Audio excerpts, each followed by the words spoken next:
بسم اللہ الرحمن الرحیم۔ السلام علیکم۔ رات کا خوفناک اندھیرا چاروں طرف چھایا ہوا تھا۔ میں کالی چادر میں لپٹی اپنے گھر سے چپکے سے نکلی تھی۔ میرا رخ مولوی نذیر احمد کے گھر کی طرف تھا۔ میں جانتی تھی کہ رات کی تاریکی میں کوئی بھی مجھے اس کے گھر جاتے ہوئے نہیں دیکھے گا۔ تبھی تو بے خوف و خطر میں اپنے جسم کی لرزش پر قابو پا کر اس کے گھر کی طرف جا رہی تھی۔ پھر رات کے اندھیرے میں میں نے اس کے گھر کا دروازہ بجایا تھا۔ وہ تہجد کی نماز پڑھنے اٹھے تھے۔ جیسے ہی دروازہ کھولا، ارے پریا بیٹی تو یہاں؟ مجھے دیکھ کر وہ حیران رہ گئے تھے۔ پھر مجھے اندر آنے کا کہہ دیا۔ اب میں اسی کمرے کی مخصوص نشست پر بیٹھ گئی تھی جہاں پر روزانہ بیٹھتی تھی۔ مولوی صاحب اندر آ گئے، لیکن ان کے چہرے پر سوچ کی پرچھائیں تھیں۔ پھر میں نے وہ مقدس کتاب کھول لی تھی جس کی چاہت اور عقیدت مجھے یہاں کھینچ لاتی تھی۔ مولوی صاحب روزانہ ہی مجھے سبق دیتے تھے اور میں اسے اچھے سے یاد کر لیتی، لیکن نہ جانے کیوں آج وہ کچھ پریشان سے لگ رہے تھے۔ میں نے سبب پوچھا تو کہنے لگے، پریا بیٹی، میں ڈرتا ہوں کہ کہیں تم کسی مصیبت میں نہ پھنس جاؤ۔ میں مسکراتے ہوئے کہنے لگی، نہیں مولوی صاحب، اگر کوئی پریشانی آئی بھی تو میں ذہنی طور پر خود کو اس کے لیے تیار کر چکی ہوں۔ مجھے اس کتاب سے محبت ہو گئی ہے۔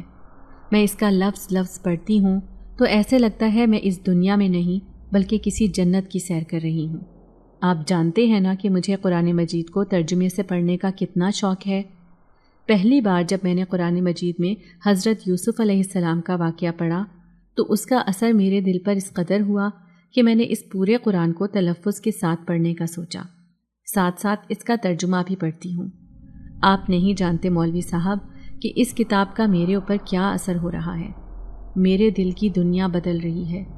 میں پریا پرکاش، جو ایک دوسرے مذہب کی ماننے والی ہوں، لیکن اس نے تو مجھے ایک نئی راہ دکھائی ہے اور میں اسی راہ پر چلنا چاہتی ہوں۔ مولوی صاحب نے میرے سر پر ہاتھ رکھ دیا تھا، پھر کہنے لگے، میں بھی اس وقت کا انتظار کر رہا ہوں جب پوری طرح تم دل سے مسلمان ہو کر اس رب کے دین کو قبول کر لو۔ بے شک اسلام ہی سچائی اور نیکی کا راستہ ہے۔ ان کی بات نے میرے دل پر اس قدر گہرا اثر کیا کہ میں اور بھی پراثر انداز میں اس قرآن پاک کو پڑھنے کی کوشش کرنے لگی، ساتھ ہی ساتھ اس کا ترجمہ بھی پڑھتی رہتی، کیونکہ میری اردو بہت اچھی تھی اور مجھے ہر لفظ کا مطلب بآسانی سمجھ میں آ جاتا تھا۔ پھر آدھا گھنٹہ پڑھنے کے بعد اب میں واپس گھر کی طرف جا رہی تھی، لیکن یہ نہیں جانتی تھی کہ کوئی چپکے چپکے میرا پیچھا کر رہا ہے اور آگے جا کر میری زندگی میں کیا قیامت ٹوٹنے والی ہے، اس بات کا مجھے اندازہ نہیں تھا۔ میرا نام پریا ہے۔ میں ایک ہندوؤں کے برہمن خاندان سے تعلق رکھتی تھی۔ ہم شروع سے ہی پاکستان میں رہتے تھے، گو کہ ہمارے آبا و اجداد ابھی بھی انڈیا میں رہائش اختیار کیے ہوئے تھے، لیکن ابا کو پاکستان سے محبت تھی۔ یہاں پر ان کی زمین جائیداد اور پورے خاندان کے لوگ رہائش پذیر تھے۔ یہی وجہ تھی کہ ابا نے کبھی بھی نہیں سوچا کہ یہاں سے وہ کبھی انڈیا چلے جائیں۔ ہم ایک چھوٹے سے گاؤں میں رہا کرتے تھے۔ یہاں پر گنتی کی تعداد میں مسلمان رہتے تھے، جبکہ پورے گاؤں میں صرف ہندو ہی آباد تھے، اور میں بھی ان میں سے ایک تھی۔ اماں ابا نے میری بہت اچھی تربیت کی تھی۔ خوبصورتی میں تو میرا کوئی ثانی ہی نہیں تھا۔ آخر میں ایک ہندو وڈیرے کی بیٹی تھی۔ میری بڑی بڑی کالی سیاہ آنکھیں، لمبے کالے بال اور خوبصورت چہرہ مجھے بہت سی لڑکیوں سے منفرد بناتا تھا۔ یہاں پر ایک سرکاری اسکول تھا جس میں زیادہ تر لڑکیاں ہندو اور تھوڑی بہت مسلمان بھی تھیں۔ اس گاؤں میں صرف ابا کی ہی بات مانی جاتی تھی، کیونکہ وہ سب سے زیادہ امیر تھے اور دولت جائیداد والے بھی۔ لیکن میری زندگی یوں بدل جائے گی یہ تو میں نے کبھی سوچا بھی نہیں تھا۔ میٹرک تک تعلیم حاصل کرنے کے بعد اب میں شہر جا کر پڑھنا چاہتی تھی، لیکن ابا نے مجھے اس کی اجازت نہیں دی۔ میری زندگی بڑی ہی عجیب گزر رہی تھی، لیکن ایک دن میں اپنی سہیلی فاطمہ کے گھر گئی۔ گو کہ اماں ابا کو میرا اس کے گھر جانا پسند نہیں تھا، کیونکہ وہ ایک مسلمان گھرانے سے تھی، جبکہ ابا کہتے تھے کہ مجھے کسی ہندو لڑکی سے ہی دوستی رکھنی چاہیے، نہ کہ مسلمانوں سے دوستی رکھ کر کہیں میں ان کی طرح ذہنیت اختیار نہ کر لوں۔ لیکن میں نے اماں ابا کو یقین دلایا تھا کہ ایسا کچھ نہیں ہوگا۔ پھر اس دن میں فاطمہ کے گھر گئی جب وہ ایک کتاب پڑھ رہی تھی۔ میں جانتی تھی کہ یہ ان کی کتاب ہے جسے وہ قرآن پاک کہتے ہیں، لیکن اس عربی زبان کو وہ ساتھ ساتھ اردو میں ترجمہ بھی کر رہی تھی۔ تبھی ہنسی مذاق میں مجھے کہنے لگی، تم جانتی ہو پریا، اس کتاب میں ایک ایسا واقعہ ہے جو انسان کی زندگی بدل کر رکھ دے۔ میں حیرت سے کہنے لگی، اچھا ایسا بھی کیا لکھا ہے اس میں؟ پھر اس نے مجھے حضرت یوسف علیہ السلام کا قصہ سنایا کہ کس طرح ان کے بھائیوں نے ان کے ساتھ دھوکہ کیا اور انہیں کنویں میں پھینک دیا، اور خود اپنے والد صاحب سے جھوٹ کہا کہ انہیں جنگل میں ایک بھیڑیے نے کھا لیا ہے۔ لیکن پھر کئی سالوں بعد پھر سے ان کی اپنے والد سے ملاقات ہوئی۔ یہ اس قدر خوبصورت اور دلکش واقعہ تھا کہ میں اس کے سحر میں کھونے لگی۔ میں نے کھوئے کھوئے سے لہجے میں فاطمہ سے کہا، کیا سچ میں ہی ان کے ساتھ یہ سب ہوا تھا؟ کیا یہ کتاب سچی ہے؟ تو فاطمہ کہنے لگی، ہاں ہاں، اسے خود اللہ تعالیٰ نے آسمان سے زمین پر اتارا ہے اور اس کا حرف حرف سچا ہے، اور دلچسپ بات تو یہ ہے کہ خود اس کی حفاظت کا ذمہ اللہ تعالیٰ نے اپنے سر لیا ہے، کوئی بھی اس کتاب میں رد و بدل نہیں کر سکتا۔ اب نہ جانے یہ فاطمہ کی باتوں کا اثر تھا یا پھر اس کتاب میں لکھے ہوئے حروف کا سحر، میں گھر آ کر بھی اس کی باتوں کو فراموش نہیں کر سکی تھی۔ پھر میں نے چپکے چپکے فاطمہ سے کہا کہ وہ اس قرآن پاک کو پڑھنا کہاں سے سیکھی ہے، تو اس نے چپکے سے مجھے بتایا کہ اس گاؤں میں ایک مولوی نذیر احمد ہے، بچپن سے ہی انہوں نے مجھے قرآن پاک پڑھنا سکھایا تھا، اور ابھی بھی وہ سینکڑوں بچوں کو قرآن پاک کی تعلیم دے رہے ہیں جو دوسرے گاؤں کے بھی ہیں اور اس گاؤں کے بھی مسلمان بچے۔ لیکن وہ حیرت سے کہنے لگی، پریا تم اس بارے میں کیوں پوچھ رہی ہو؟ تو میں گھبرا کر کہنے لگی کہ نہیں، ایسی کوئی بات نہیں ہے، لیکن میں جو کچھ کرنے والی تھی وہ بہت ہی مختلف تھا۔ میں بھی اس قرآن پاک کی تعلیم لینا چاہتی تھی اور اس کا ترجمہ پڑھنا چاہتی تھی کہ آخر اس میں کون کون سے نبی کا تذکرہ ہے، میں ان ساری باتوں کو جان لینا چاہتی تھی۔ یہی وجہ تھی کہ ایک دن رات کے اندھیرے میں مولوی صاحب کے گھر پہنچ گئی۔ وہ ایک 60 سالہ بزرگ تھے، ان کے نورانی چہرے پر سفید داڑھی تھی۔ مجھے اپنے سامنے دیکھ کر کہنے لگے، ارے پریا بیٹی تم؟ وہ اچھی طرح جانتے تھے کہ میں اس گاؤں کے ہندو وڈیرے کی بیٹی ہوں۔ وہ مجھے اپنے سامنے دیکھ کر حیران پریشان رہ گئے تھے، لیکن جب میں نے اندر آ کر انہیں کہا کہ میں قرآن پاک پڑھنا چاہتی ہوں، جس طرح انہوں نے گاؤں کے دوسرے مسلمان بچوں کو اس کی تعلیم دی ہے، ایسے ہی وہ مجھے بھی دے دیں۔ یہ سن کر وہ کچھ پریشان سے نظر آنے لگے، پھر چپکے سے کہنے لگے، کیا تمہارے ماں باپ کو اس بات کا علم ہے؟ میں نے نفی میں سر ہلایا، پھر کہنے لگی، اگر انہیں پتہ ہوتا تو وہ مجھے کبھی بھی یہاں نہیں آنے دیتے، ابھی بھی میں ان سے چھپ کر یہاں آئی ہوں۔ یہ سن کر وہ خاموش ہو گئے، پھر کہنے لگے، بے شک اللہ جسے چاہے ہدایت دے، اگر تمہیں اس کتاب کو پڑھنے کا شوق ہے تو میں باقی بچوں کی طرح تمہیں بھی یہ سکھا دوں گا، چلو آؤ اس کا آغاز کرتے ہیں۔ اب انہوں نے مجھے اس کی تعلیم دینی شروع کی۔ مجھے 3 مہینے ہو گئے تھے مولوی صاحب کے پاس آتے ہوئے، اور میں کافی حد تک ان سے پڑھنا سیکھ چکی تھی۔ ویسے بھی میں نے میٹرک تک تعلیم حاصل کر رکھی تھی۔ اردو تو میری بہت ہی اچھی تھی، لیکن عربی سیکھنے میں وہ میری مدد کر رہے تھے، اور جب بھی میں اس قرآن پاک کا ترجمہ پڑھتی تو میرے اوپر ایک سرور کی کیفیت طاری ہو جاتی۔ میں خود کو دوسرے جہان میں تصور کرتی تھی۔ نہ جانے میں کیوں اتنی بدلتی جا رہی ہوں، اس کا مجھے خود بھی اندازہ نہیں تھا۔ لیکن ایک دن مولوی صاحب خوفزدہ سے لہجے میں کہنے لگے، پریا بیٹی، اللہ نے تمہیں ہدایت دی ہے، مجھے اس بات کی بہت خوشی ہے، لیکن یاد رکھنا بیٹی، جس دن تم مسلمان ہو جاؤ گی اس دن تمہاری زندگی ایک نئے دور سے آشنا ہوگی، اور یہاں رہنا تمہارے لیے بہت کٹھن ہوگا۔ کیا تم دنیا کے حالات کا سامنا کر لو گی؟ تو میں نے مضبوط لہجے میں کہا کہ مولوی صاحب کیوں نہیں، جب میں نے دل سے اس دین کو اپنانے کا سوچا ہے تو میں خود کو اللہ کے حوالے کر چکی ہوں، پھر اللہ ہی میری حفاظت کرے گا۔ میری مضبوطی دیکھ کر وہ بے اختیار ماشاء اللہ کہنے لگے، لیکن ہر روز مولوی صاحب کے گھر سے واپس جاتے ہوئے مجھے ایسا لگتا جیسے کوئی چپکے چپکے میرا پیچھا کر رہا ہے۔ کئی بار میں گھبرا جاتی تھی، بار بار مڑ کر دیکھتی تو پیچھے کوئی بھی دکھائی نہیں دیتا تھا۔ اسے اپنا وہم سمجھتے ہوئے میں چپکے سے گھر آ جاتی تھی۔ 3 مہینے میں نے بڑی رازداری برتی تھی، لیکن ایک رات میرے لیے بڑی اذیت ناک تھی جب میرے کزن جے نے مجھے مولوی صاحب کے گھر سے نکلتے ہوئے دیکھا، وہ بھی رات کے 3 بجے۔ اس نے آتے ہی حویلی میں ہنگامہ برپا کر دیا، میرا پورا خاندان جمع ہو گیا تھا۔ جے چیخ چیخ کر میرے باپ سے کہہ رہا تھا، اس سے پوچھئے چچا کہ یہ مولوی صاحب کے گھر کیا لینے گئی تھی، وہ بھی رات کی تاریکی میں، شرم آنی چاہیے اسے ہماری عزت کو پامال کرتے ہوئے۔ میں سر جھکائے کھڑی تھی، تبھی ابا کہنے لگا، کیوں چپ ہو پریا بیٹی، بتاؤ وہاں کیا لینے جاتی ہو تم؟ آج پہلی دفعہ گئی تھی یا روزانہ ہی وہاں جاتی ہو؟ دل میں خیال آیا کہ انہیں سچائی بتا دو، لیکن میرے ساتھ ساتھ مولوی صاحب کی زندگی بھی اذیت میں مبتلا ہو جائے گی۔ اس لیے میں ابا سے کہنے لگی، ابا سنا ہے کہ مولوی صاحب سر کے درد کا علاج کرتے ہیں، کوئی ایسی جڑی بوٹی والی دوا دیتے ہیں جس سے جلدی آرام ہو جاتا ہے۔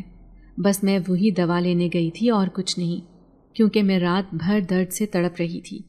اماں کو اور آپ کو اٹھانا اچھا نہیں لگا کیونکہ رات کے 3 بج رہے تھے۔ ابا مجھے شک بھری نظروں سے دیکھ رہے تھے، گو کہ انہیں میری بات پر یقین نہیں آیا تھا، لیکن میں نے ان سب کو مطمئن کر دیا تھا۔ میں جانتی تھی کہ جے ایک ایسا انسان ہے جو معاملے کی کھوج لگا کر رہتا ہے۔ اب میرے لیے مولوی صاحب کے گھر جانا ناممکن تھا، لیکن کافی حد تک میں نے ان سے قرآن پاک پڑھنا سیکھ لیا تھا، اس لیے اب میں چپکے چپکے گھر پر ہی وہ پڑھنے لگی تھی، ساتھ ساتھ اس کا ترجمہ بھی پڑھتی رہتی۔ پھر ایک دن اپنی اماں سے کہنے لگی، اماں میں ذرا اس پرانے کنویں کی طرف جانا چاہتی ہوں اپنی سہیلیوں کے ساتھ۔ تو اماں کہنے لگی، کہاں ہیں تیری سہیلیاں؟ تو کیا 2 ٹکے کی لڑکیوں کو لینے گھر جائے گی؟ میں کہنے لگی، ہاں اماں میں راستے سے ہی گیتا کو اپنے ساتھ لے لوں گی، اور نرمل بھی تو جا رہی ہے۔ میں نے ان سے جھوٹ کہا تھا کیونکہ میں اکیلے ہی قرآن پاک پڑھنے کے لیے اس کنویں کے پاس جا رہی تھی۔ میں جانتی تھی کہ وہاں پر کوئی بھی نہیں ہوتا اور نہ ہی کسی کے آنے کا خدشہ ہوتا ہے، اس لیے بے خوف و خطر وہاں جا کر بیٹھ گئی۔ بڑا سا پتھر رکھا تھا جو کنویں کی منڈیر کے ساتھ ہی تھا۔ اب میں وہاں بیٹھ کر قرآن پاک پڑھنے لگی، لیکن آج جس سورت کو میں پڑھ رہی تھی اس میں ایک دوسرے نبی کا تذکرہ تھا، حضرت سلمان علیہ السلام۔ جیسے ہی بلند آواز سے میں تلاوت کرنے لگی، اچانک ہی کوئی میرے پیچھے آ کر کھڑا ہو گیا۔ میں نے جیسے ہی پلٹ کر دیکھا تو خوف کے مارے میرے منہ سے چیخ نکلی تھی۔ وہ ایک اجنبی نقاب پوش تھا جس کی کالی سیاہ آنکھیں مجھے دیکھ رہی تھیں۔ یہ دوبارہ مجھے پڑھ کر سناؤ، اس نے اس قدر بھاری اور خوفناک لہجے میں کہا کہ میں اس کی بات ماننے پر مجبور ہو گئی اور پھر سے اسی کلام کی تلاوت کرنے لگی جسے وہ بڑے غور سے سن رہا تھا۔ پھر نہ جانے وہ کیوں دھیمے دھیمے سے مسکرانے لگا۔ میں اب اس سے پوچھے بنا نہ رہ سکی تھی، تم کیوں مسکرا رہے ہو؟ تو وہ مسکراتے ہوئے کہنے لگا، اس میں ہمارا بھی تذکرہ ہے، اسی لیے اسے سن کر دل کو سکون پہنچ رہا ہے۔ حضرت سلیمان اور جنات کا بہت پرانا واقعہ ہے اور بہت دلچسپ بھی، کیا تم اسے سننے میں دلچسپی رکھتی ہو؟ میں ویسے ہی قرآن پاک کی ہر آیت کا ترجمہ بڑے شوق سے پڑھتی تھی۔ دلچسپی سے اسے کہنے لگی، کیوں نہیں، میں تو اسے مکمل سننا چاہتی ہوں، کیونکہ مجھے ابھی زیادہ عربی پڑھنا نہیں آتی، میں ابھی سیکھ رہی ہوں۔ تو وہ مسکراتے ہوئے کہنے لگا، ٹھیک ہے، میں تمہیں ایک واقعہ سناتا ہوں جسے سن کر تمہاری روح تازہ ہو جائے گی۔ حضرت سلیمان اللہ تعالیٰ کے بہت بڑے نبی تھے۔ ان کی بادشاہت ایسی تھی کہ چرند پرند، ہوا پانی، ہیرے جواہرات، حتیٰ کہ جنات بھی ان کے ماتحت تھے۔ ان کے ایک حکم پر وہ زمین سے کھود کر وہ سارا خزانہ ان کے قدموں میں ڈھیر کر دیتے تھے۔ وہ چاہتے تو چلتی ہوا کو بھی روک دینے کی طاقت رکھتے تھے، کیونکہ یہ طاقت خدا نے انہیں دی تھی۔ میں جو حیرت سے سامنے کھڑے اس نوجوان کی باتیں سن رہی تھی، تبھی وہ کہنے لگا، لیکن ایک ایسی چیز جو انہیں بھی شکست دے کر چلی گئی تھی، جانتی ہو وہ چیز کیا تھی؟ اب میں حیرت سے اسے دیکھ رہی تھی۔ پھر وہ کہنے لگا، وہ چیز ہے موت۔ موت بھی حضرت سلیمان علیہ السلام کو شکست دے کر چلی گئی، اور وہ ان کے حصے میں بھی آئی۔ بھلے ہی وہ دنیا کی ہر چیز پر قابض تھے، اللہ تعالیٰ نے انہیں ہر طاقت عطا کر رکھی تھی، لیکن موت کے آگے انہوں نے بھی سر جھکا لیا، کیونکہ موت ہر چیز کو آ جاتی ہے، بھلے ہی وہ دنیا کے کسی کونے میں خود کو پوشیدہ کر لے۔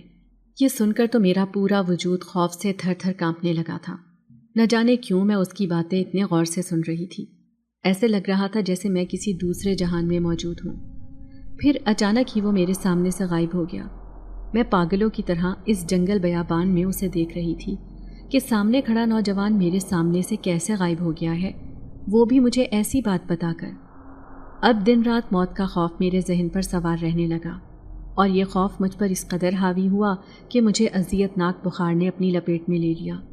میں تکلیف سے تڑپ رہی تھی۔ تبھی اماں میرے پاس آئی تھی۔ ارے پریا، کیا ہوا میری بیٹی؟ تجھے بخار کیسے ہو گیا؟ 1000 دفعہ منع کیا ہے کہ اس پرانے کنویں کے پاس نہ جایا کر۔ دیکھ، وہاں جنات قابض ہیں، آج سے نہیں بلکہ ہزاروں سال سے، لیکن تو مانتی ہی نہیں ہے۔ جب دیکھو اپنی سہیلیوں کو لے کر وہاں پہنچ جاتی ہے۔ اب دیکھ، تجھ پر کسی آسیب کا اثر نہ ہو گیا ہو۔ لیکن میں کسی سے ملنا چاہتی تھی، اپنے اس موت کے خوف کو دور کرنا چاہتی تھی۔ جبھی تڑپ تڑپ کر اماں سے کہنے لگی، اماں مجھے مولوی صاحب سے ملنا ہے، تو مجھے اس کے پاس لے چل۔ یہ سن کر اماں کی آنکھیں پھٹی کی پھٹی رہ گئیں۔ وہ کہنے لگی، یہ تو کیا کہہ رہی ہے، پاگل تو نہیں ہو گئی؟ تو جانتی بھی ہے کہ ابا کو تیرا وہاں جانا کس قدر ناپسند ہے۔ یاد رکھنا پریا، وہ مسلمان مولوی ہے اور تو ایک ہندو بڈیرے کی بیٹی، وہ بھی برہمن کی، اور ہماری ذات کتنی اونچی ہے یہ تو جا کر کبھی انڈیا میں دیکھ، لوگ ہماری پوجا کرتے ہیں۔ لیکن اماں عبادت تو صرف خدا کی جاتی ہے، اس اللہ کی جو آسمانوں پر ہے۔ ہمارے بھگوان تو زمین پر رہتے ہیں نا، خدا تو وہ ہوتا ہے جو سب سے اونچائی پر ہو۔ اماں خوفناک لہجے میں کہنے لگی، مجھے تیری باتوں سے خوف محسوس ہو رہا ہے، لگتا ہے کہ تیرے اندر یہ تبدیلی ایسے ہی نہیں ہے۔ اور وہ میرے پورے کمرے کی تلاشی لے رہی تھی۔ پھر ان کے منہ سے بے اختیار چیخ نکلی تھی جب ان کی نظر میرے کمرے میں رکھے قرآن مجید پر پڑی۔ وہ اسے اٹھا کر لے آئی تھی۔ یہ کیا ہے؟ میں پوچھتی ہوں پریا، یہ کیا ہے؟ وہ زور زور سے مجھے جھنجھوڑ رہی تھی۔ میں نے اذیت سے آنکھیں بند کر لی اور اماں سے کہنے لگی کہ میں مسلمان ہونا چاہتی ہوں۔ میں نے نہ صرف یہ قرآن پاک پڑھ لیا ہے بلکہ اس کا ترجمہ بھی پڑھ چکی ہوں، اور مجھے اس دین میں بہت دلچسپی ہے۔ اماں صدمے کی کیفیت میں تھی۔ وہ کہنے لگی، پھر ابا تیرا گلا گھونٹ دے گا۔ تو جانتی نہیں کہ انہیں اپنے ہندو ہونے پر کتنا فخر ہے، اور تو اپنے باپ کا یہ غرور کیسے چھین سکتی ہے؟ تو میں کہنے لگی کہ اماں، غرور چھیننے والی ذات صرف رب کی ہے، لیکن میں فیصلہ کر چکی ہوں۔ اماں کسی صدمے کی کیفیت میں بیٹھی تھی۔ وہ اچھی طرح جانتی تھی کہ میں کس قدر ضدی ہوں۔ پھر اس نے میرے سامنے ہاتھ جوڑے اور کہنے لگی، ٹھیک ہے، اگر تو اپنی زندگی کا فیصلہ کر چکی ہے تو مجھے بھی تیری زندگی عزیز ہے۔ اس سے پہلے کہ تیرے باپ کو تیرے اس فیصلے کا پتہ چلے تو یہ گھر چھوڑ کر چلی جا۔ میں پھٹی پھٹی نگاہوں سے اماں کو دیکھ رہی تھی۔ اگر میں نے اسلام قبول کر لیا تو یہاں رہنا ایسا تھا جیسے اپنے آپ کو خود پھانسی پر چڑھانا، لیکن بے اختیار میں اپنی ماں کے سینے سے جا لگی تھی۔ وہ میری ماں تھی۔ ماں بھلے کتنی ہی سخت دل کیوں نہ ہو، لیکن اولاد کے لیے اس کے دل میں محبت ہی چھپی ہوتی ہے۔ پھر اس رات کالی چادر میں لپٹی میں اس حویلی سے فرار ہونے والی تھی، یہاں سے بہت دور جانے والی تھی۔ تبھی تو اماں نے رات کی تاریکی میں مجھے آخری بار آنسو بھر کر دیکھا تھا۔ میں نے پلٹ کر اپنی ماں کی طرف دیکھا۔ زندگی میں ایک بہت بڑا فیصلہ کر چکی تھی۔ تبھی رات کے 2 بج رہے تھے جب میں نے مولوی صاحب کے گھر کا دروازہ بجایا۔ وہ مجھے اپنے گھر کے سامنے دیکھ کر حیران ہوئے تھے۔ ارے پریا بیٹی تو؟ مولوی صاحب، میں آج آخری دفعہ آپ سے ملنے آئی ہوں، لیکن آج آپ ہمیشہ کے لیے میری زندگی بدل دیں گے۔ یہ تو کیا کہہ رہی ہے بیٹی؟ ہاں مولوی صاحب، میں مسلمان ہونا چاہتی ہوں، اور آج کلمہ پڑھ کر ہمیشہ کے لیے میں اس گاؤں سے جا رہی ہوں۔ مولوی صاحب کی آنکھوں میں آنسو آ گئے۔ انہوں نے بے اختیار میرے سر پر ہاتھ رکھا تھا۔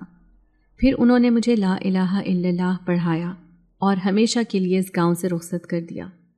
لیکن جاتے جاتے میں نے ان سے کہا کہ میں اپنا نام پریا نہیں بلکہ فاطمہ رکھنا چاہتی ہوں۔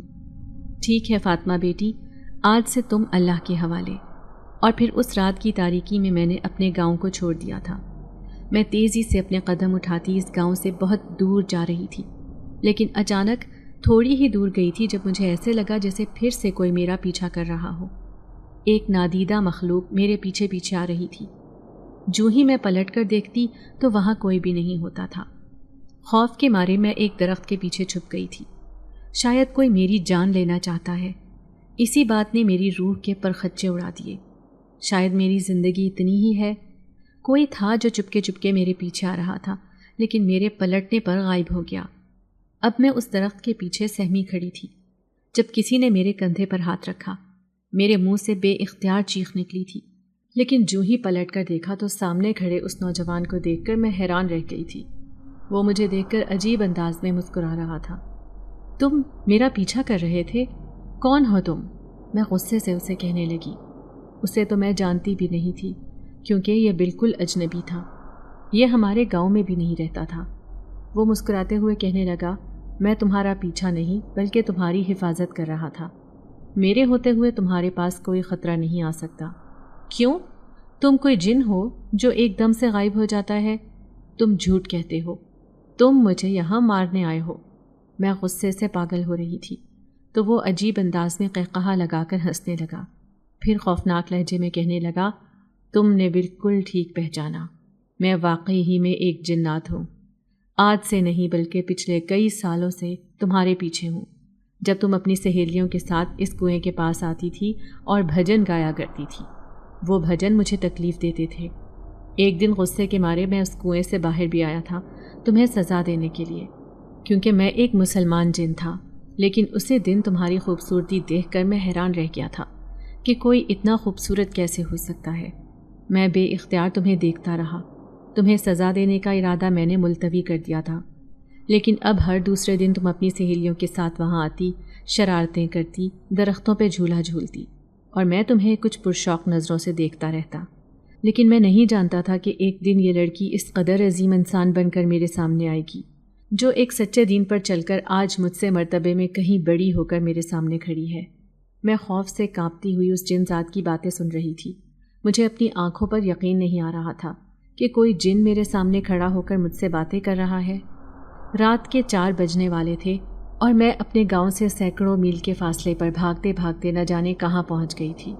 پھر وہ سرگوشی میں کہنے لگا، آؤ فاطمہ، میں تمہیں ایک رہنے کا ٹھکانہ دیتا ہوں جو بالکل محفوظ ہے۔ تم آرام سے وہاں رہ سکتی ہو، تمہیں وہاں تکلیف دینے والا کوئی بھی نہیں ہوگا۔ میں خوفزدہ نظروں سے اسے دیکھ رہی تھی۔ وہ نہ جانے مجھے کہاں لے کر جانے والا تھا۔ وہ ایک جنات تھا، میں اس کے ساتھ ہرگز نہیں جانا چاہتی تھی، اس لیے پاگلوں کی طرح وہاں سے بھاگنے لگی۔ وہ پیچھے پیچھے آ رہا تھا، مجھے آوازیں لگاتا ہوا، رک جاؤ، میری بات سنو، میں تمہیں نقصان نہیں پہنچاؤں گا، میں تمہارے ساتھ ہوں، تم ایک نیک لڑکی ہو۔ لیکن میں اس کی بات سن ہی کب رہی تھی۔ بھاگتے بھاگتے میں اتنی دور آ گئی کہ وہ نیک جن ذات میری نظروں سے اوجھل ہو گیا۔ گو کہ میں ابھی بھی جھاڑیوں میں ایک سرسراہٹ سی سن رہی تھی، لیکن پھر بھی ہمت حوصلہ کر کے میں اپنے گاؤں سے سینکڑوں میل دور آ گئی تھی، جہاں پر مجھے کوئی بھی تلاش نہیں کر سکتا تھا کہ پریا پرکاش، جو گاؤں کے ایک وڈیرے کی بیٹی تھی، ایک ہندو لڑکی، راتوں رات کہاں غائب ہو گئی ہے۔ خدا کرے کہ میری ماں کو کوئی تکلیف نہ پہنچے۔ اس نے میرا کتنا ساتھ دیا، خود کو مشکل میں پھنسا کر۔ اب میں گاؤں سے بہت دور ایک پکی سڑک پر پہنچ گئی تھی۔ یہاں سے آتی جاتی گاڑیاں گزر رہی تھیں۔ تبھی میں نے پاس سے گزرتے ایک آدمی سے پوچھا کہ یہ کون سی جگہ ہے، تو وہ کہنے لگا کہ یہ ایک شہر ہے، یہ ایک پکی سڑک ہے، سیدھی سیدھی پیدل جاؤ گی تو سامنے ایک مارکیٹ آ جائے گی اور وہیں سے شہر شروع ہو جاتا ہے۔ میں اپنے آس پاس دیکھتی جا رہی تھی کہ کہیں وہ جن ذات پھر سے میرے پیچھے پیچھے نہ آ جائے۔ چادر میں لپٹی میں ایک درخت کے نیچے بیٹھ گئی تھی۔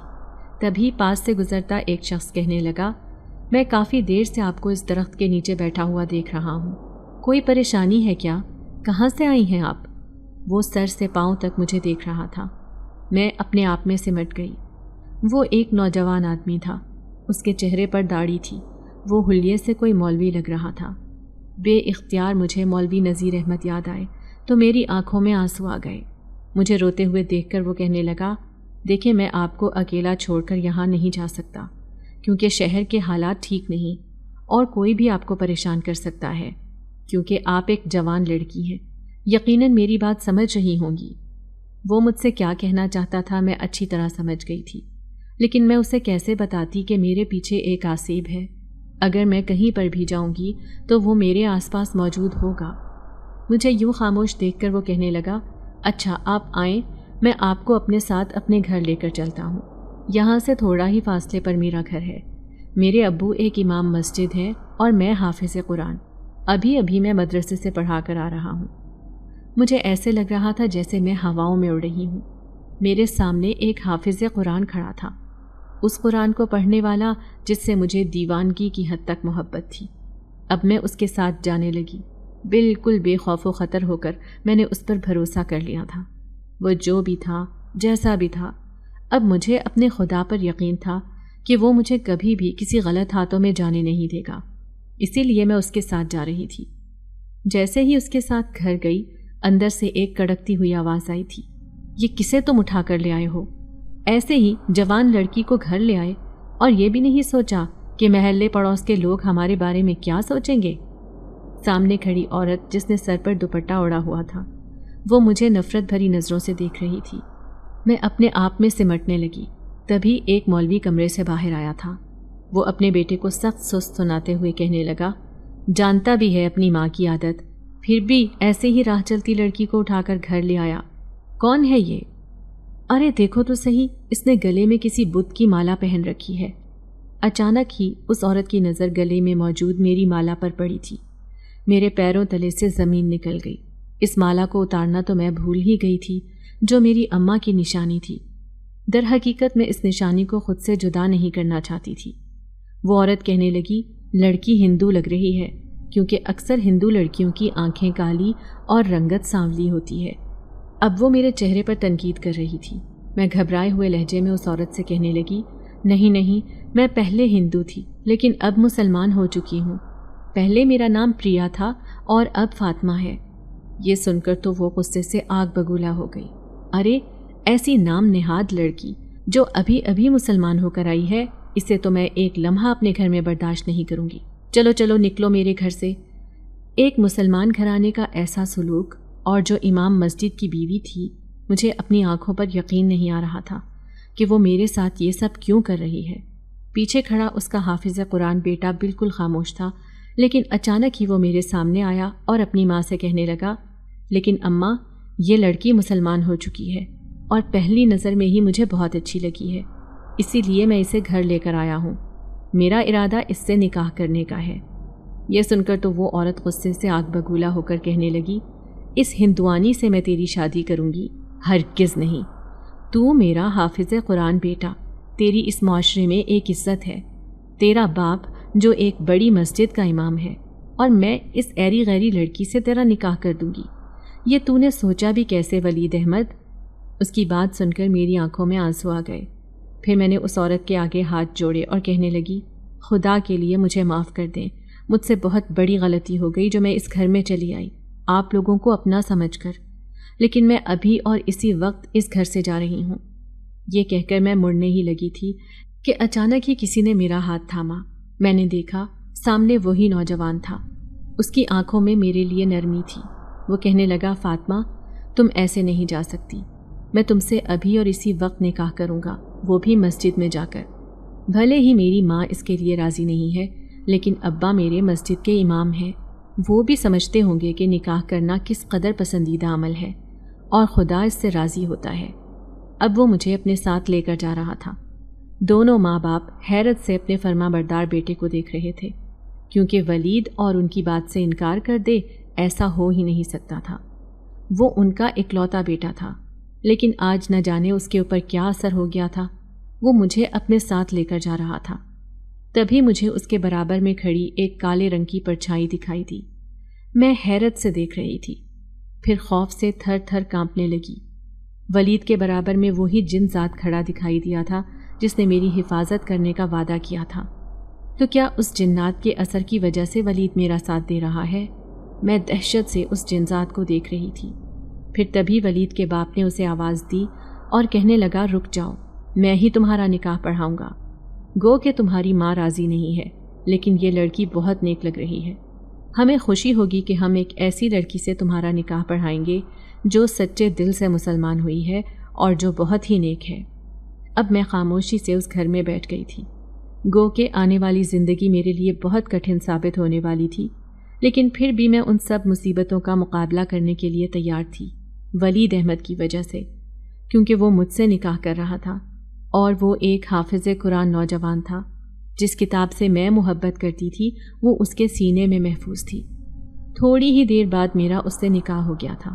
اس کی ماں نفرت سے مجھے دیکھ رہی تھی۔ ایک امام مسجد کی بیوی ہو کر انسانوں سے اس قدر نفرت، مجھے اس عورت کی سمجھ نہیں آئی تھی، لیکن دوسرے ہی دن میں نے پورا گھر سنبھال لیا تھا۔ جب میں کچن میں کھڑی ہو کر کام کرنے لگی، اچانک ہی اس نے مجھے دھکے دے کر کچن سے باہر نکال دیا۔ تجھ جیسی ناپاک لڑکی سے میں اپنے گھر میں کھانا پکواؤں گی؟ کیسے سوچا تو نے؟ چل دفع ہو جا یہاں سے۔ میری آنکھوں سے آنسو گر رہے تھے۔ میں ایسے ہی کمرے میں واپس لوٹ آئی، لیکن جب تک ولید واپس آیا میں بھوکی پیاسی گھر میں بیٹھی رہی۔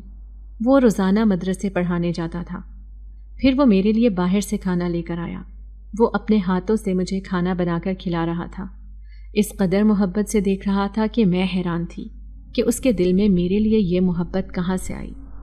پھر خاموشی سے کھانا کھلا کر وہ کمرے سے باہر چلا گیا۔ میں جیسے ہی اٹھ کر باہر آئی تو اچانک میرے پیروں تلے سے زمین نکل گئی۔ میں نے ولید کو ابھی دروازے سے اندر آتے ہوئے دیکھا تھا اور اس کے ہاتھ میں وہی کتاب تھی جو وہ مدرسے لے کر جاتا تھا۔ اگر ولید ابھی باہر سے آیا ہے تو وہ کون تھا جس نے مجھے کمرے میں بٹھا کر اپنے ہاتھوں سے کھانا کھلایا تھا، وہ بھی ولید کے روپ میں؟ اب میں خوف سے کھڑی تھر تھر کانپ رہی تھی۔ بت بنی اسے دیکھے گئی تو وہ میرے پاس آ کر کہنے لگا، کیا ہوا؟ آپ کی طبیعت تو ٹھیک ہے نا؟ میں سخت دہشت زدہ تھی۔ وہ جنات بار بار میرے سامنے آ رہا تھا اور میں اسی بات سے ڈر رہی تھی۔ تبھی اس کی ماں کہنے لگی، میں اس کے ہاتھ سے کھانا نہیں بنواؤں گی، یہ لڑکی اچھوت ہے، ایک ہندو ہے۔ تبھی ولید اپنی ماں سے کہنے لگا، انسانوں سے نفرت کرنے کا حق ہمیں خدا نے نہیں دیا ہے اماں۔ یہ لڑکی اتنی معصوم ہے، اگر یہ کسی وجہ سے اپنے گھر کو چھوڑ کر آئی ہے تو اس کے پیچھے بھی یہی وجہ ہے کہ اس نے خدا اور اس کے دین کو اپنایا ہے۔ ہمیں اس سے عزت اور محبت سے پیش آنا چاہیے، نہ کہ نفرت سے۔ جس دن آپ یہ بات سمجھ جائیں گی، مجھے یقین ہے کہ آپ بھی فاطمہ سے محبت کرنے لگیں گی۔ اور وہ بڑے پیار سے میرا ہاتھ تھام کر کمرے میں لے گیا تھا۔ مجھے خوشی ہو رہی تھی کہ میں نے ایک ایسے انسان سے شادی کی تھی جو میری قدر کرنے والا تھا۔ اب میری زندگی بالکل بدل گئی تھی۔ بھلے ہی ولید کی ماں مجھ سے سخت نفرت کرتی تھی، لیکن پھر بھی میں ان کی عزت کرتی اور ان کی خدمت کرنے میں کوئی کسر نہ چھوڑتی تھی۔ کوئی بھی میری حقیقت نہیں جانتا تھا کہ میرا تعلق ایک ایسے گاؤں سے تھا جس کا وڈیرا، جو گاؤں کا سب سے امیر آدمی تھا، وہ میرا باپ تھا۔ میں چپ چاپ اپنا کام کرتی رہتی تھی۔ پھر ایک دن اداس چھت پر کھڑی تھی جب کوئی چپکے سے میرے سامنے آیا تھا۔ میں نے دیکھا یہ ایک اجنبی تھا۔ کون ہو تم؟ میں اسے دیکھ کر گھبرا گئی تو وہ مسکراتے ہوئے کہنے لگا، میں وہی جنات ہوں۔ جب تم اس کنویں کے پاس بیٹھ کر قرآن پاک کی تلاوت کرتی تھی، تب سے ہی میں تم پر عاشق ہو گیا تھا۔ یہی وجہ تھی کہ اب بھی میں ہر وقت تمہارے ساتھ رہتا ہوں۔ اگر آج تم پریشان ہو تو میں تمہیں تسلی دینے آیا ہوں۔ یاد کرو، تم قرآن شریف میں حضرت یوسف علیہ السلام کا واقعہ پڑھتی تھی، کس قدر کٹھن زندگی انہوں نے گزاری تھی، لیکن آخر میں وہ ایک شہر کے بادشاہ بن گئے تھے۔ یہی ہے صبر اور ثابت قدمی سے اپنے ایمان پر ڈٹے رہنے کا نتیجہ۔ ایک دن تم بھی اس شہر کی سب سے بڑی عالمہ بنو گی، اور زندگی کو ایسے مت روکو۔ جس وجہ سے تم مسلمان ہوئی ہو، بس اسی کتاب کی محبت کی لگن اپنے دل میں پیدا کرو اور اس کو زیادہ سے زیادہ جاننے کی کوشش کرو۔ ایک دن تمہاری زندگی بدل جائے گی۔ میں حیرت سے اس جنات کی بات سن رہی تھی۔ واقعی سچ ہی تو کہہ رہا تھا۔ میں نے اپنے مسلمان ہونے کا مقصد تو فراموش ہی کر دیا تھا۔ میں خدا کو خوش کرنے کی بجائے انسانوں کو خوش کرنے کی کوشش کر رہی تھی۔ میں نے اس کا شکریہ ادا کیا تھا۔ ہر بار وہ مجھے ایک نئی روشنی دکھا کر جاتا تھا۔ پھر اس دن میں نے اپنے شوہر سے کہا کہ میں بھی ایک حافظہ بننا چاہتی ہوں۔ یہ سن کر وہ بہت خوش ہوا۔ کہنے لگا، کیوں نہیں؟ میری بیوی ایک حافظہ ہو، یہ خواہش تو میری بچپن سے ہی تھی، لیکن آج میں خود تمہاری یہ خواہش پوری کروں گا۔ ہر رات میں تمہیں سبق دوں گا اور تم دنیا کی پہلی لڑکی ہوگی جسے تمہارا شوہر خود ایک حافظ قرآن بنائے گا۔ میرا شوہر حد سے زیادہ میری عزت اور محبت کرنے والا تھا۔ پھر وہ مجھے روزانہ قرآن پاک کا سبق دیتا اور میں اسے اچھی طرح یاد کر لیتی۔ دھیرے دھیرے وقت گزرتا جا رہا تھا، لیکن اس عرصے میں میں نے اپنی جگہ گھر میں بنا لی تھی۔ گو کہ میری ساس ابھی بھی آنے جانے والی عورتوں کے سامنے کہتی کہ نہ عطا نہ پتہ، نہ جانے کہاں سے منہ اٹھا کر میرے بیٹے کی زندگی میں آ گئی، اور وہ بھی ایسا آنکھوں کا اندھا کہ اس نے بغیر جانچ پڑتال کیے اسے اپنی زندگی میں قبول کر لیا۔ بھئی وہ اسے اپنی بیوی سمجھتا ہوگا، لیکن میں قیامت تک اسے اپنی بہو نہیں سمجھوں گی۔ وہ بڑی نفرت بھری نظروں سے مجھے دیکھتی تھی۔ ساتھ ہی وہ عورتیں بھی جو اس کے ساتھ بیٹھی ہوتی، وہ مجھے دیکھ کر سرگوشیوں میں باتیں کرنے لگتی، لیکن میں جانتی تھی کہ یہ کٹھن مرحلہ ابھی میری زندگی میں پار ہو جائے گا۔ مجھے دنیا کی کوئی پرواہ نہیں رہی تھی۔ میرا شوہر میرا ساتھ دے رہا تھا، بس یہی بہت تھا۔ پھر ایک دن میرا شوہر مجھ سے کہنے لگا کہ اس شہر میں ایک بہت بڑا مدرسہ ہے جہاں پر ہر سال خواتین حافظ قرآن کی تلاوت کا مقابلہ منعقد کیا جاتا ہے۔ میں چاہتا ہوں کہ حافظ قرآن بننے کے بعد تم اس مقابلے میں حصہ لو۔ اگر خدا نے تمہارے نصیب میں کامیابی لکھی ہے تو تم ضرور کامیاب ہو جاؤ گی۔ میں اپنے شوہر کی بات سن کر حیران تھی۔ وہ کس قدر مجھ سے امید لگا رہا تھا۔ اب میں نے جلد ہی قرآن پاک حفظ کر لیا۔ وہ میری زندگی کا سب سے خوبصورت لمحہ تھا جب میرے سسر نے میرے سر پر ہاتھ رکھ کر فخر سے کہا تھا کہ آج مجھے اپنی بہو پر فخر ہے کہ اتنی سمجھدار اور دیندار لڑکی میرے بیٹے کا مقدر بنی ہے۔ ساس نے مجھے دیکھ کر منہ پھیر لیا تھا، گو کہ اس نے زبان سے کچھ بھی نہیں کہا تھا، لیکن مجھے امید تھی کہ ایک نہ ایک دن میں ان کے دل میں ضرور جگہ بنا لوں گی۔ پھر میرے شوہر نے اس مقابلے میں میرا نام بھی لکھوا دیا۔ وہیں پر شہر کی دوسری خواتین بھی حصہ لے رہی تھیں۔ میرا نام فاطمہ ولید احمد لکھوایا گیا تھا اور میں اپنے شوہر کے نام سے پہچانی جا رہی تھی۔ کیونکہ میں کہاں سے آئی تھی، کون تھی، کوئی یہ بات نہیں جانتا تھا۔ کبھی کبھار میں سوچتی کہ نہ جانے میرے ماں باپ نے مجھے تلاش کرنے کی کوشش کی ہوگی یا نہیں، اور وہ میرے بارے میں کیا سوچتے ہوں گے۔ لیکن میں مولوی نذیر احمد کو دعائیں دینا نہیں بھولتی تھی۔ ان کی وجہ سے ہی آج میری زندگی بدلی تھی۔ اب میں رات کو جاگ کر اس مقابلے کی تیاری کرتی، کیونکہ میں نے قرآن پاک پورا حفظ کر لیا تھا۔ لیکن ایک دن جب میں تلاوت کر رہی تھی تب میں نے اپنے برابر میں وہی پرچھائی محسوس کی تھی۔ مجھے ایسے لگا جیسے آج پھر وہ میرے برابر میں آ کر بیٹھ گیا ہو۔ تبھی میں نے قرآن پاک بند کیا اور اسے بلند آواز میں کہنے لگی، میں جانتی ہوں کہ تم میرے پاس ہی موجود ہو، لیکن ایک بات میں تم سے کہنا چاہتی ہوں کہ تمہاری وجہ سے مجھے ایک نئی زندگی گزارنے کا حوصلہ ملا ہے۔ میں جانتی ہوں کہ جب میں ٹوٹنے لگی تھی، اپنے آپ سے اور اپنی زندگی سے دور ہونے لگی تھی، تب تم نے ہی ایک نئی راہ دکھائی، اور میرے ساتھ نہ ہوتے ہوئے بھی مجھے ایسا لگا جیسے تم ہر بار میری حفاظت کرنے کے لیے میرے پاس ہو۔ میں تمہارا شکریہ ادا کرتی ہوں۔ اچانک اس نے خود کو میرے سامنے ظاہر کیا تھا۔ یہ وہی جن ذات تھا جو کنویں کے پاس میرے سامنے حاضر ہوا تھا اور آج تک وہ میری حفاظت کرتا آیا تھا۔ پھر وہ مسکرا کر کہنے لگا، تمہاری خوبصورت تلاوت سن کر میں تمہارا عاشق ہو گیا تھا، لیکن تم ایک بہادر لڑکی ہو اور میں تمہاری عزت کرتا ہوں۔ میری دعا ہے کہ تم اس مقابلے میں سرخرو ہو جاؤ اور جو زندگی میں حاصل کرنا چاہتی ہو وہ سب تمہیں ملے۔ اس کی دعا سن کر میں مسکرا دی تھی، لیکن اچانک ہی پیچھے سے میرے شوہر کی آواز آئی تھی، یہ تم کس سے باتیں کر رہی ہو؟ میں حیرت سے اچھل پڑی، پھر گھبرا کر کہنے لگی، کسی سے بھی نہیں۔ لیکن وہ میرے سامنے آ گیا اور کہنے لگا، سچ سچ بتاؤ، میں نے خود ابھی کسی کی پرچھائی دیکھی جو ہوا بن کر میرے سامنے سے تحلیل ہو گئی۔ اتنا تو میں بھی جانتا ہوں کہ وہ کوئی انسان نہیں بلکہ کوئی غیر فطری مخلوق تھی۔ اب سچ بتانا مجھ پر فرض ہو گیا تھا، اس لیے میں اپنے شوہر سے کہنے لگی کہ میرے ساتھ ایک جن ذات ہے جو آج سے نہیں بلکہ پچھلے کئی سالوں سے میرے ساتھ ہے۔ جب میں مسلمان ہو کر اپنے گاؤں والوں سے چھپ چھپ کر اس کنویں کے پاس جا کر تلاوت قرآن پاک کیا کرتی تھی، اپنے ماں باپ سے جھوٹ بول کر۔ آپ نے آج تک مجھ سے میرے ماضی کے بارے میں سوال نہیں کیا، لیکن میں آج آپ کو سب کچھ بتانا چاہتی ہوں۔ میں ایک ہندو لڑکی تھی، میرا نام پریا پرکاش تھا۔ میں ایک بہت بڑے گاؤں سے تعلق رکھتی تھی، وہاں پر سارے ہی ہندو رہتے تھے، لیکن اپنی ایک سہیلی کو قرآن پاک کی تلاوت کرتے ہوئے دیکھ کر مجھے اس کتاب کو پڑھنے کا شوق ہوا، اور گاؤں کے وڈیرے کی بیٹی ہونے کے باوجود بھی میں ذرا نہ گھبرائی۔ پھر اس رات میری ماں نے میرا راز جان لیا اور مجھے رات کی تاریکی میں گھر سے بھگا دیا، صرف میری خواہش پوری کرنے کے لیے، کیونکہ میں مسلمان ہونا چاہتی تھی۔ پھر میں مسلمان ہو کر ہمیشہ کے لیے اپنے گاؤں سے چلی گئی، لیکن اس رات ایک جنات نے میری حفاظت کی اور میں حفاظت سے شہر پہنچ گئی۔ پھر آپ نے مجھے اپنی زندگی میں اپنا لیا۔ میری زندگی کی حفاظت اللہ تعالیٰ نے خود کی، اور اب کسی برے انسان سے میرا سامنا نہیں ہوا۔ یہی وجہ ہے کہ میں آج ایک خوبصورت زندگی گزار رہی ہوں۔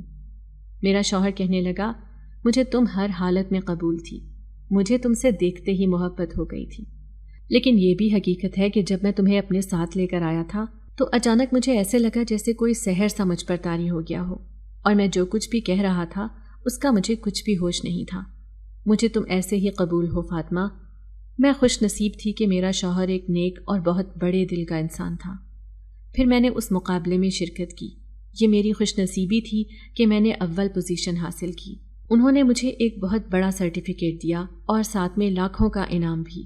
اب پورے شہر میں میری تعریفیں ہو رہی تھی کہ اس لڑکی نے تو شہر کا نام روشن کر دیا۔ پھر میرے شوہر نے میرے نام سے ایک مدرسہ بنایا جس کا نام اس نے میرے نام سے منسوب کیا تھا۔ اس میں کئی لڑکیاں قرآن پاک حفظ کر رہی تھیں اور میں ان کی نگران تھی۔ آج ایک خوبصورت زندگی میرا مقدر بن گئی تھی۔ پھر ایک دن جب وہ جن ذات میرے سامنے آیا تھا، اس نے مجھے سچائی بتائی کہ اس دن اس نے ولید کے اوپر ایک عمل کیا تھا جس کی وجہ سے اسے تم سے دیکھتے ہی اتنا لگاؤ ہو گیا کہ اس نے اسی دن تم سے نکاح کر لیا۔ اگر ایسا نہ ہوتا تو اس کی ماں تمہیں گھر سے نکال دیتی۔ یہ میرے لیے بہت خوشی کی بات تھی۔ اس دن کے بعد سے وہ کبھی میرے سامنے نہیں آیا تھا، بلکہ واپس اسی جگہ لوٹ گیا تھا جہاں اس کی دنیا تھی۔ پھر ایک دن جب میں اپنے شوہر کے ساتھ مارکیٹ گئی، مکمل نقاب میں مجھے کوئی بھی پہچان نہیں سکتا تھا، لیکن سامنے کھڑے ایک سفید لباس والے بڑی عمر کے آدمی کو میں نے پہچان لیا تھا۔ وہ میرا باپ ہی تھا۔ نہ چاہتے ہوئے میں نے اسے آواز دی تھی، ابا۔ اس نے پلٹ کر مجھے دیکھا اور پھر آنکھوں میں حیرت بھرے آنسو لے آیا تھا۔ میری بیٹی، میں تمہاری ساری حقیقت جان گیا ہوں، کیونکہ کئی سال پہلے کوئی میرے پاس آیا تھا۔ اس نے مجھے سب کچھ تمہارے بارے میں بتا دیا تھا۔ میں نے تمہیں اسی دن معاف کر دیا تھا۔ میں بس انتظار کر رہا تھا کہ تم کب مجھ سے ملاقات کرنے آؤ، بھلے تم مسلمان ہو یا ہندو، لیکن آج بھی میری بیٹی ہو، اس لیے میں کبھی بھی تمہیں کوئی تکلیف نہیں پہنچاؤں گا۔ ابا نے مجھے معاف کر دیا تھا، میرے لیے یہی کافی تھا۔ میں یہ تو نہیں جانتی تھی کہ ان کے پاس کون آیا تھا، اور نہ ہی مجھے آج تک معلوم ہوا تھا۔ میں اب ان سے مل کر اپنے گھر واپس آ گئی، جہاں پر خوشیاں میرا انتظار کر رہی تھیں۔ میری ساس بھی اب مجھے اپنی بیٹی کہتی تھی، کیونکہ میں نے اپنی خدمت اور فرما برداری سے ان کا دل جیت لیا تھا۔ اب میری زندگی میں کوئی کمی نہیں تھی۔ جو کچھ میں نے چاہا وہ مجھے مل گیا تھا۔ بھلے ہی یہ راستہ دشوار سہی، لیکن ان راستوں کی منزل بہت خوبصورت تھی۔ اگر آپ کو آج کی ہماری کہانی پسند آئی ہے تو اسے لائک کیجیے اور اپنے پیاروں کے ساتھ شیئر کیجیے، اور ہاں، اگر آپ نے ابھی تک ہمارا چینل سبسکرائب نہیں کیا تو ضرور کیجیے۔ ملتے ہیں کل ایک نئی اور دلچسپ کہانی کے ساتھ، تب تک کے لیے اللہ حافظ۔